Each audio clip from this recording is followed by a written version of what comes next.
एक बात बताइए, आपकी ऑडियंस और आपके दर्शक जानना चाहते हैं कि आपने भी हाथ में गर्म पट्टी बांध रखा है, क्या कारण हुआ? जैसे मुझे पता है लखनऊ में कुछ कांड हो गया था, तो ऑडियंस के लिए सुनने में आया था कि जान से आप थोड़ा सा बची थी, कुछ ज़्यादा ही घातक हो गया था वहाँ पर मामला। तो ऑडियंस को थोड़ा बताइए क्या कुछ हो गया था। वो एक्सीडेंट हो गई थी। मैं कार्यक्रम में जा रही थी, गोपालगंज मेरा कार्यक्रम था। उसी कार्यक्रम के वजह से एक मार्केट था, वहाँ मार्केट में हम लोग नाश्ता करने के रुके हुए थे और एनएच था, वो एनएच में एकदम किनारे पे मेरी गाड़ी साइड थी और एक भैया आए, उनकी गाड़ी मेरी गाड़ी में टक्कर लगी और वो गिरे और वहीं पे स्पॉट डेथ हो गई, वहीं पे उनकी मृत्यु हो गई। और वो पब्लिक पैलेस था, ग्रामीण क्षेत्र था, जिसके कारण बहुत सारा दिक्कत हो गया और जितने भी वहाँ के ग्रामीण लोग थे और मेरे गाड़ी पे वार करने लगे और उसी टाइम मुझे गेट में चोट भी लग गई हाथ में। बस। इस पे गलत-गलत न्यूज़ भी बनाया जा रहा है, इस पे क्या हाँ, कहिएगा? बहुत बहुत सारे। तो उन लोगों से मैं यही कहना चाहूँगी कि भैया, ये आज मेरे साथ हुई है, कल किसी के भी साथ हो सकती है। ऐसा नहीं है कि हम कलाकार हैं तो सिर्फ मेरे साथ ही होगा, ये आपके साथ भी हो सकती है। आप भी इंसान हैं, आप भी रोज़ रोड पे का काम होने वाला नहीं है। ऐसा नहीं है कि सिर्फ मैं कलाकार हूँ, मेरे गाड़ी से आज टक्कर ली, कल हो सकता है आपके साथ भी हो, भगवान ना करे कि हो, लेकिन हो सकती है। आप लोग ये सब चीज़ करके 2 व्यूज़ आप लोग अच्छे कमा लेंगे, उससे क्या फ़ायदा मिलेगी आप लोगों को? किसी की ज़िंदगी किसी के ऊपर ये जो गुजरी है, जिनके घर में मृत्यु हुई है, उनके बारे में सोचा कीजिए कि उनके ऊपर क्या गुजर रही होगी। आप जिस तरीके की न्यूज़ बनाते हैं, साथ साथ हमारे घर में भी क्या गुजर रहा होगा हमारे परिवार के साथ में, क्योंकि जिस मोमेंट से मैं बच के आई हूँ, मेरे तो माइंड से भी वो चीज़ें जा ही नहीं रही है। मैं क्या ही बताऊँ, मैं क्या बोलूँ, मुझे कुछ भी समझ में नहीं आ रहा, क्योंकि उस टाइम ऐसा था कि मैं बच के आ गई हूँ, यही बहुत है। अच्छा मैम, आप एक बात बताइए कि जैसे भोजपुरी में जब आप स्टेज प्रोग्राम कहीं करा जाता है आपको, तो स्टेज प्रोग्राम का बादशाह भी कहा जाता है। जिस तरह से आपका स्टेज प्रोग्राम लगातार कई घंटों तक जिस तरह से पब्लिक का प्यार मिलता है। बिल्कुल। ये सब हमारे जनता जनार्दन का आशीर्वाद प्यार है। मुझे उतना गाने तो नहीं आता, मैं खुद से हमेशा बोलती हूँ और मैं एक शौकिया गायक हूँ, मैं अपने शौक के लिए गाती हूँ और मुझे जितना प्यार मुझे दर्शकगण से मिलता है, इतना जितना भी मिलता है, मैं उतने से मैं और मेरा परिवार हम लोग हमेशा खुश रहते हैं। ज़्यादा की चाहत भी नहीं है, लेकिन फिर भी मुझे भगवान रूपी जनता जनार्दन सबसे ज़्यादा मुझे प्यार करती है, जहाँ तक मुझे लगता है। क्योंकि भोजपुरी में इन लोगों ने, जो मेरा पेज है निशा उपाध्याय, उनको 11 मिलियन फॉलोअर्स उन लोगों ने दिया है। तो मुझे नहीं लगता कि मुझे सबसे कम मानते हैं, जितना मानते हैं मुझे बहुत ज़्यादा अच्छा लगता है। बस यही प्यार आशीर्वाद बना के रखिए। कभी कोई हमसे गलती हो तो उसके लिए निशा आपसे हमेशा क्षमा प्रार्थी है, हमेशा माफ़ी मांगती हूँ। अच्छा, स्टेज प्रोग्राम पे कहीं ना कहीं एक दूसरे को कलाकार कभी ना कभी टोन कस देते हैं या एक गलत बयानबाजी कर देते हैं, जिससे ऑडियंस में काफ़ी ज़्यादा माहौल ख़राब हो जाता है। यहाँ तक कि बाहरी लोग जो ऑडियंस के हुए धमकी तक देना शुरू कर देते हैं। ये कितना हद तक सही है, क्योंकि लगातार आपके साथ भी देखा गया है ये चीज़। पहली बात तो अब मैं उसके बाद पे बोलना ही छोड़ दी हूँ, क्योंकि जो जैसा था उसके साथ वैसा हो जाता है आज के समय में। क्योंकि कहा जाता है ना कि सत्य कभी पराजित नहीं होता है, वही चीज़ है। और मैंने कभी किसी के साथ गलत नहीं किया है और ना ही मेरा कभी किसी के साथ में झगड़ा लड़ाई या कोई भी चीज़ ऐसा नहीं हुआ है।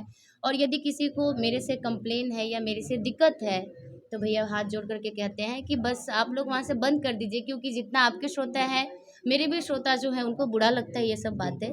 और ये सब चीज़ें मार्केट में फैला करके और एक दूसरे की बुराई करके क्या मिलेगा आपको? आप अपना गाइए, हम अपना गाएँगे। सब कलाकार हैं, एकजुट होकर के प्यार मोहब्बत बनाइए, 2 पल की ज़िंदगी है, जैसे मैंने भोजपुरी देखा को है ना। मजबूत बनाते हैं हाँ, हम लोग मिलके। जो मैंने देखा है कुछ दिन पहले ही हुआ है, हाँ, उस चीज़ हाँ। से तो मुझे इतनी डर हो गई है कि कब कौन कहाँ कैसे चला जाएगा ऊपर। जैसे आए हैं हम लोग वैसे, मतलब सेकंडों नहीं लगी और किसी की जान निकल गई। मैं देखती रह गई, मैं तो वो मेरे दिमाग से वो जा ही नहीं रहा, मैं क्या किसी से झगड़ा लड़ाई करूँ या क्या किसी से कुछ भी बोलूँ। कि मतलब एक पल की ज़िंदगी है, ये मेरे हाथ में नहीं है। तो बस जिनको जिससे नफ़रत होती है या मेरे से यदि किसी से नफ़रत है किसी को, तो यही कहूँगी कि भैया बस प्रेम बना के रखिए, 2 पल की ज़िंदगी है ना जी। आपकी एक बहुत ही अच्छी मित्र हैं शिल्पी राज, उनका एक बयान आया है जिसमें वो कह रही हैं कि ना मैं अच्छी गायक बन पाई, ना एक मैं अच्छी बेटी बन पाई। और उस जिस लफ्ज़ों में वो कह रही हैं उसमें ये दर्शाया जा सकता है कि वो ये कह रही है कि मैं सुसाइड कर लूँ। इस तरह का उनका पोस्ट आया था, पर वो पोस्ट डिलीट हो गया है। ये एक आपको देखने से ये कितना हद तक सही लगता है? हो सकता है प्रेशराइज़ हुई होगी, क्योंकि हम कलाकार हैं, दिल के बहुत मतलब कमज़ोर होते हैं हम लोग, क्योंकि 24 घंटे हम लोगों को साउंड के पास में रहते हैं हम लोग। लोग रात को सोते हैं, हम लोग रात को जगते हैं, यहाँ तक कि दिन में भी हम लोग नहीं सो पाते। कभी कभी तो ऐसी होती है कि दिन में भी अधिकतर शूटिंग, रिकॉर्डिंग या ट्रैवलिंग हमेशा रहता है, तो हम लोग मतलब रेस्ट तो कर ही नहीं पाते हैं हम लोग।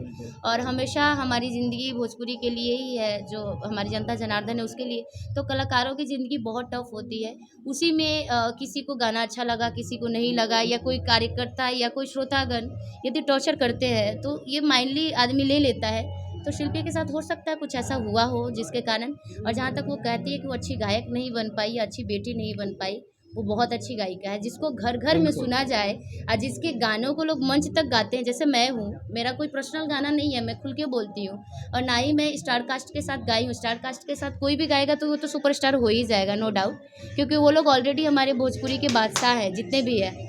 तो लेकिन फिर भी जो भी हूँ, जितना भी हूँ, मैं अपने भोजपुरिया कलाकार से मतलब हमेशा प्यार मोहब्बत हम लोग एक दूसरे से करते रहते हैं।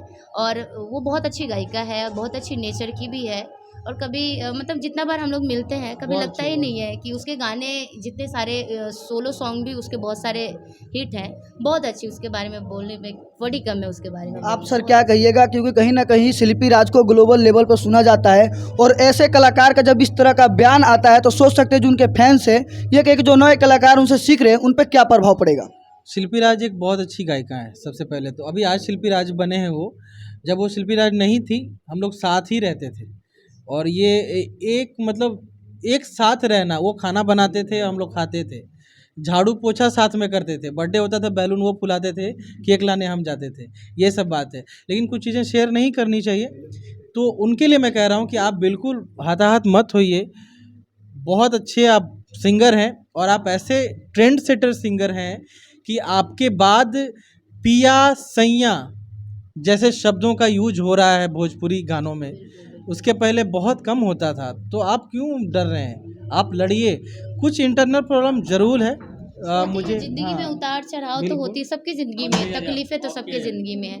तो इस चीज़ों को निगलेक्ट कीजिए। और जितने भी हमारे भोजपुरिया जनता जनार्दन है, आप सभी कलाकार को ऐसे प्यारा एक पुदीना सॉन्ग आया था जो काफी 1 बिलियन तक गया था दोबारा, उसके लिए आप लोग कितने एक्साइटेड है, क्योंकि कहीं ना कहीं भोजपुरी का पहला ऐसा सॉन्ग था जो 1 बिलियन। भोजपुरी स्ट्रॉन्ग हो, चाहे किन्हीं का भी वो सॉन्ग हो, बहुत अच्छा रिस्पांस मिले, और हमारे तो वो सब आदर्श हैं, है ना। अच्छा, अपने ऑडियंस के लिए मैम और सर क्या कहिएगा, जो आपको इतना सारा प्यार और मोहब्बत करते हैं, आपको फॉलो करते हैं। मैम की ओर गाना के माध्यम से, से। मेरी ओर से शुभकामनाएं देता हूं, और स्टेज का भी टाइम हो गया है, शुभकामनाएं देता हूं। तो बस इतना कहना चाहता हूं कि मेरी आवाज़ ही पहचान है।